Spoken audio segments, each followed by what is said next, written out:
ఇప్పుడు కానీ top level వేసేటప్పుడు ఇట్లా వాటర్ కొట్టుకొని అండ్ వండు కొట్టుకున్న తర్వాత అప్పుడు పెట్టుకోండి, మీకు పైన క్రాక్స్ రాకుండా నీట్గా వస్తుంది.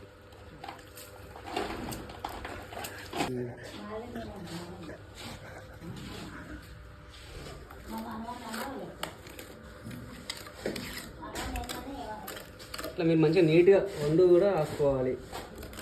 దీని తర్వాత మళ్ళీ మాల్ కూడా కొట్టాలి దాని మీద. అప్పుడు మనకు గోడ నుంచి వెళ్ళి క్రాక్స్ రాకుండా నీట్గా ఉంటుంది. ఇంకొంత వండు కోసం ఇంత మాల్ కోసం కక్కులు పడ్డారు అనుకో టైం కోసం, తర్వాత బోర్డు మొత్తం క్రాక్ వస్తుంది, ఇబ్బంది పడుతుంది.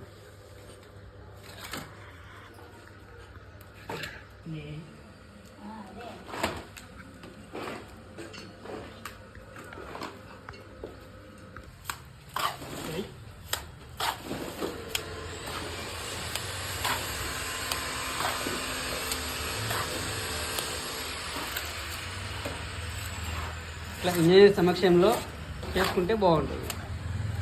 ఇంజనీర్లు ఎప్పుడు చేయొద్దు, ఎప్పుడు కానీ ఏదో ఒక ఇంజనీర్ ఉండాలి.